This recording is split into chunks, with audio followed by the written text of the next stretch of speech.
تاریخ صرف کتابوں میں ہی نہیں لکھی جاتی، کچھ کہانیاں تو پتھروں میں قید ہوتی ہیں جو صدیوں تک خاموش رہتی ہیں۔ تو آج ہم اسلامی قلعوں کی انہی خاموش دیواروں کے پیچھے چھپے ہوئے رازوں کو کھوجنے نکلے ہیں، وہ راز جو وقت کی گرد میں کہیں کھو سے گئے ہیں۔ اور یہی سوال آج ہمارے اس پورے سفر کی بنیاد ہے۔ یہ جو عظیم الشان قلعے صدیوں سے کھڑے ہیں، آخر اپنے اندر کون سی کہانیاں، کون سی حکمت عملی اور کون سے گہرے راز چھپائے بیٹھے ہیں؟ تو چلیں پھر تاریخ کی کتاب کا وہ باب کھولتے ہیں جسے اکثر نظر انداز کر دیا جاتا ہے۔ دیکھیں، ہمارے سراغ کتابوں یا پرانے کاغذات میں نہیں ہیں، بلکہ ان پتھروں اور گارے میں ہے جنہوں نے صدیوں کا مقابلہ کیا ہے۔ ہر ایک دیوار، ہر برج اور ہر بنیاد ایک ایسی کہانی سناتی ہے جو شاید کبھی کاغذ پر لکھی ہی نہیں گئی۔ اور یہ ہے ہماری تحقیق کے مرکزی کردار۔ یہ وہ خاموش گواہ ہیں جنہوں نے سلطنتوں کو بنتے اور بگڑتے دیکھا ہے، لیکن اپنی جگہ پر مضبوطی سے کھڑے ہیں۔ اچھا، ان قلعوں کی کہانی کو سمجھنے کے لیے ان کی زندگی کے مختلف ادوار کو دیکھنا بہت ضروری ہے۔ سب کچھ شروع ہوا اسٹریٹیجک ضرورتوں سے، جہاں دفاع کے لیے پہلی بنیادیں رکھی گئیں۔ پھر آیا ایک سنہرا دور، جب یہ صرف دفاعی چوکیاں نہیں رہیں بلکہ فن تعمیر کے شاہکار بن گئے۔ وقت کے ساتھ ساتھ جب جنگیں بڑھیں تو ان میں بڑی ہوشیار دفاعی حکمت عملیاں شامل ہوئیں، اور آخرکار جب سلطنتیں کمزور پڑی تو یہی قلعے اپنے سینے میں ان گنت راز دفن کر کے خاموش ہو گئے۔ یہ قلعے صرف پتھر اور گارے کی عمارتیں تھوڑی تھیں، یہ تو اپنی دیواروں کے اندر پوری تہذیبوں، نسلوں اور ان کی روایات کے خاموش محافظ تھے۔ یہ صرف علاقوں کے ہی نہیں بلکہ اہم تجارتی راستوں اور سب سے بڑھ کر علم و ثقافت کے بھی نگران تھے۔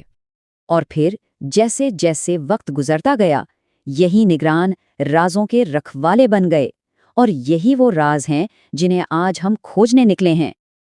اب جو بات واقعی دلچسپ ہے وہ یہ ہے کہ اگر یہ دیواریں بول سکتیں تو کیا کہانیاں سناتیں؟ خوش قسمتی سے یہ بولتی ہیں، لیکن ان کی زبان سمجھنے کی ضرورت ہے۔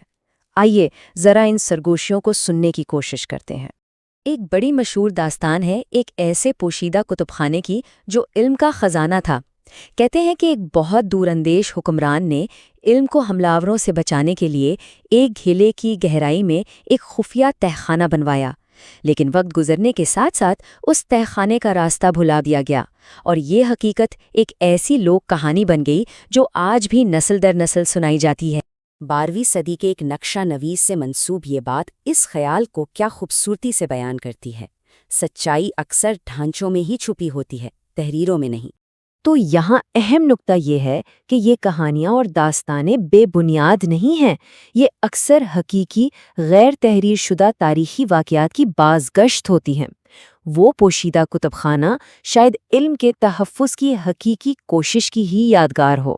لیکن سوال تو یہ پیدا ہوتا ہے کہ کیا ان داستانوں کا کوئی ٹھوس ثبوت بھی موجود ہے؟ کیا یہ ممکن ہے کہ جواب ہمیشہ سے ہمارے سامنے ہی تھا لیکن ہم اسے دیکھ نہیں پا رہے تھے؟ چلیں اگلے حصے کی طرف بڑھتے ہیں اور دیکھتے ہیں کہ یہ کیسے ممکن ہے۔ سراغ ان پراسرار علامتوں میں چھپے ہیں جو ان قلعوں پر اور قدیم نقشوں میں پائے جاتے ہیں۔ یہ صرف سجاوٹ نہیں بلکہ ایک خفیہ زبان ہے۔ پرانے نقشوں پر قلعوں کے قریب اکثر ایک خاص علامت نظر آتی ہے: جڑا ہوا ہلال۔ پہلی نظر میں یہ محض ایک ڈیزائن لگتا ہے، لیکن اس کا اصل مطلب کہیں زیادہ گہرا ہے۔ تو اس کا مطلب کیا تھا؟ ریسرچ بتاتی ہے کہ یہ کوئی آرائشی نشان نہیں بلکہ ایک خفیہ کوڈ تھا۔ یہ پانی کے ایک پوشیدہ ذخیرے کی نشاندہی کرتا تھا، ایک ایسا راز جو کسی بھی محاصرے کے دوران زندگی اور موت کا فیصلہ کر سکتا تھا، اور یہ علم صرف چند با اعتماد لوگوں کے پاس ہی ہوتا تھا۔ اچھا، ایک اور پراسرار علامت نقشوں پر نہیں بلکہ خود قلعوں کی دیواروں پر کھدی ہوئی ملتی ہے: 3 ستون کا نشان، اور یہ اکثر کسی ایسی دیوار پر بنا ہوتا ہے جو غیر اہم نظر آتی ہے۔ اور اس کا مطلب بھی اتنا ہی اہم ہے۔ یہ معماروں کا ایک خفیہ نشان تھا جو یا تو دیوار کے کسی خاص طور پر مضبوط حصے کو ظاہر کرتا تھا یا پھر ایک خفیہ راستے کو جو حملے کی صورت میں فرار یا جوابی کارروائی کے لیے بنایا گیا تھا۔ یہ نشان معماروں اور قلعے کے محافظوں کے درمیان ایک خفیہ پیغام کی طرح تھا۔ تو اب آئیے ان تمام ٹکڑوں کو جوڑتے ہیں۔ ہمارے پاس خاموش کھڑے قلعے ہیں، ان سے جڑی داستانیں ہیں اور وہ خفیہ علامات ہیں جو ان داستانوں کو حقیقت سے جوڑتی ہیں۔ تو آخر ہم نے کیا دریافت کیا؟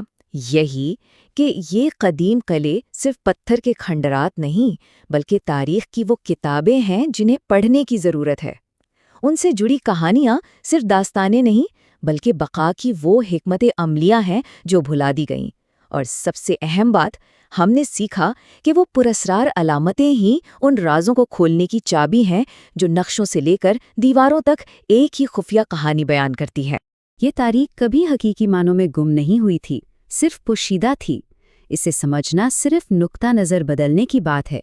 یہ سارے سراغ ہمیشہ سے وہیں موجود تھے، بس انہیں پڑھنے والی آنکھ کی ضرورت تھی۔ یہ سفر یہاں ختم ہوتا ہے، لیکن ایک سوال چھوڑ جاتا ہے۔ ہمارے ارد گرد کی دنیا میں، اپنے ہی شہروں کی پرانی عمارتوں میں، تاریخ کے اور کتنے پوشیدہ ابواب ہیں جو بس اس بات کا انتظار کر رہے ہیں کہ کوئی انہیں پڑھنے کی زبان سیکھ لے۔